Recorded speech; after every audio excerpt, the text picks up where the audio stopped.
Hey guys, Foxdrop here with a video on how to improve your dynamic decision making and how to use that to get more advantages and obviously to therefore win more games. Now League of Legends is a game which is made up of lots of small decisions, and the better decisions you make, the better you will do in those games. And the decisions that you are making will be drawn from the different pieces of information that you've gathered. Now there are two different types of info that you will be hoarding, and that is your assumed information, which is quite simply the information which you can assume will be happening, and then there is the proven info, or like the real info, which is the stuff that you know for fact is happening. And obviously the latter of those two is a far more reliable source, and therefore if you're making decisions off of that kind of info, then those decisions will most likely be better than making a decision based off of assumed information. It's quite like the same in real life as well. This isn't just direct to League. You're always making decisions based off of different pieces of information. So say if it looks sunny outside, then you might think, oh, I fancy going to the beach today. Or if it looks like it's going to piss it down, then you'll think that you might want to bring in the washing. All that kind of stuff. Now, how you adapt your decision making, or like I said at the beginning of the video, dynamic decision making, based off of the information that you have gathered and how the information changes, really will help you to get better at League of Legends. So I just wanted to use this clip here to kind of demonstrate this point and see how dynamic decision making is used in a good context. And this is a diamond rank game that I played a little while back, and right off the start I was just doing a level 3 clear, which is a pretty standard thing. You do a buff, a minicamp, and then a buff. And as soon as you do that clear, you're faced with a choice, like a decision. You have to make a decision. You know, the two big decisions are, do I keep farming or do I go gank or do some PvP kind of stuff? Now I've decided that because I am Kha'Zix, who's pretty strong early on, I may as well go do some ganking. And now that I have made the decision that I want to go and gank, I have to kind of think, well, what do I want to do? Do I want to, you know, where do I go basically? Do I go top lane? Do I go mid lane? Do I invade? Do I counter gank? What do I do? Now looking at the map, there's no point going mid. I'm not going to be able to gank Zed there, and Orianna is safe because she's got a ward, so I don't need to really worry about her. Looking top lane, I can't gank Irelia, she's pushed too. However, this Zac isn't necessarily as safe because even though he does have it warded, it's a long lane and he could get jumped on and Vi could come out of nowhere. So I'm using assumed pieces of information as to where Vi is. Right now I'm thinking, I'm going to go and counter gank top lane because I assume that Vi has started at her blue buff, done a minicamp, and then done red buff. Very similar. She's mirrored my path basically.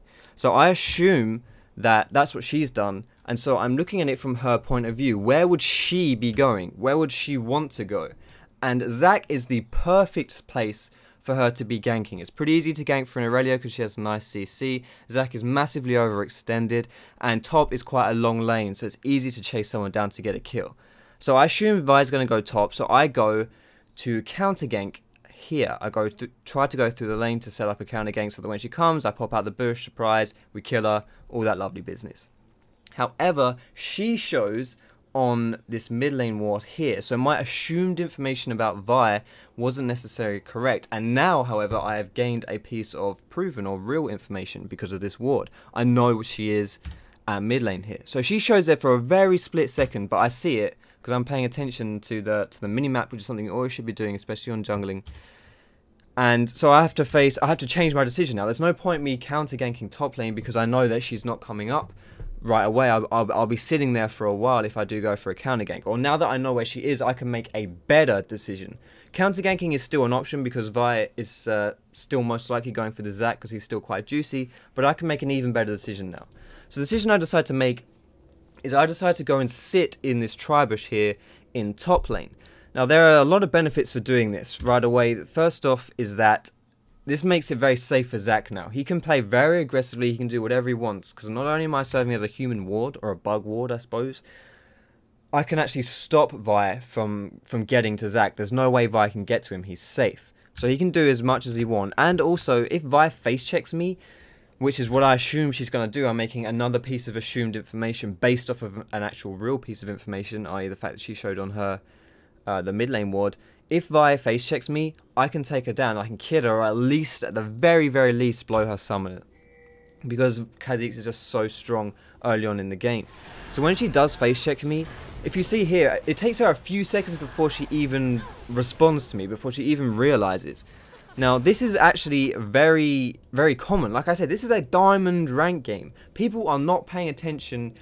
This is like the beauty of having someone face check you, is that most of the time they're not looking at where they are as a character, they're looking at where their destination is. Like she was probably watching top to see when a good time to go and gank that Zac would be. She's not looking at herself. So I get a few free hits in before she even starts reacting. Now if this happens in Diamond, imagine how it would happen down at the lower leagues, like Bronze, Silver, Gold, wherever. I mean, it happens all the time. Human error happens a lot in this game, and you have to accommodate for that.